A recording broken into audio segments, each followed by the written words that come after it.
Alright, so this is the tread of the tire, which is the top layer of the tire. You see there are grooves in various shapes and they're interconnected.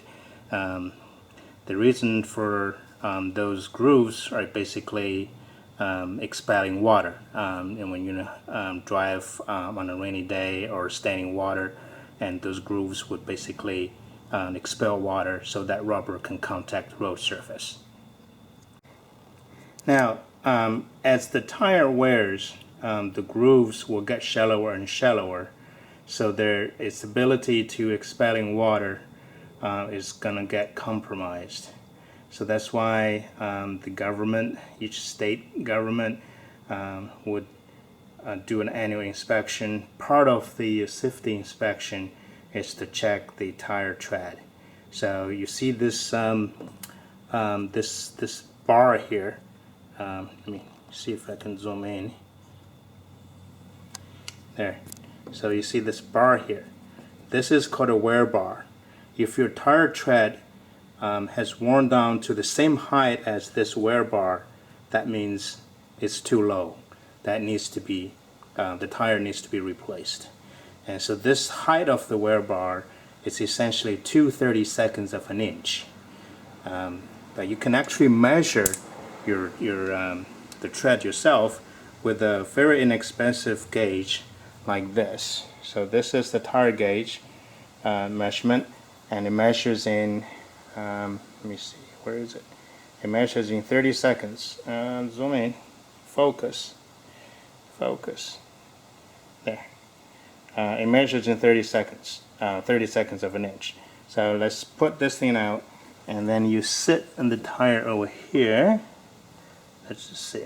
Alright, now sit it down and let the base touches the tire tread, and then you take it out, then you can read. So right now is reading, focus, it's reading 4:30 seconds. So it's 4:30 seconds. So it's getting low, but it's still above the minimum requirement. Alright, so that's how you measure and look at the tire tread wear pattern. Alright, now let's talk about the inflation of a tire. So when you look at the tire, obviously you will see the stem, which is over here. And there's usually there's a plastic cap on it. Alright, let me find a pointing apparatus. A pointing apparatus. There. So this is we call it a Schrader valve.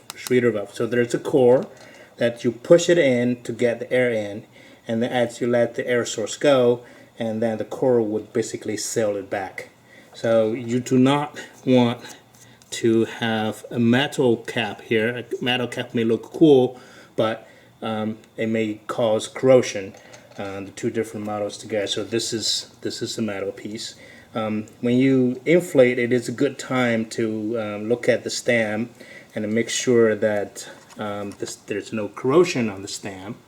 And if there is a corrosion, then you need to clean it off and probably put some lubricant or some oil to protect that. You know, the corrosion could break the stem off over time if it's unattended. Anyway, so you see the core. Let me see if I can zoom in. You see that core of the Schrader valve, and the tire tool literally pushes in. So let me show you the air chuck. This is the air chuck. Alright, so this is the air chuck, and at the very tip of the air chuck, you look inside. Come on, where are you?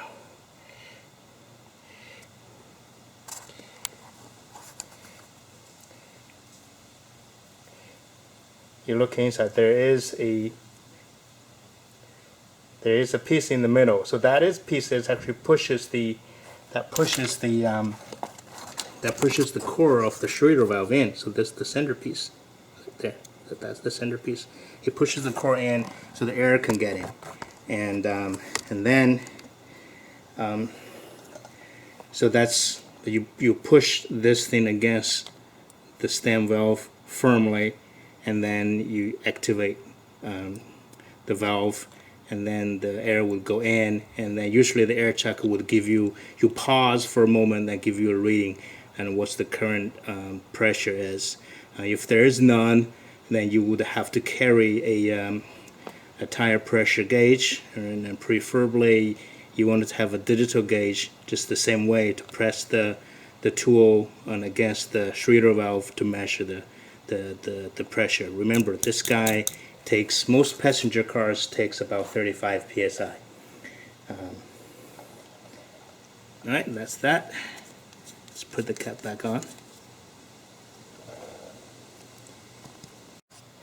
Let's take a look at the air chuck. This is the air chuck that I use at the this is a 3-gallon pancake compressor, and so this is the air chuck, and you see this white piece will pop out if you push it in. It will give you a reading in psi or whatever markings that they have there, and this is the valve that you activate. You push it down to activate, so the air will go in. You let go, and this thing will pop out, and you can use that to read the pressure. As you pump more air in, the pressure should rise, and if that doesn't, and then you need to check whether either there's a leak or there's some problem with the air chuck.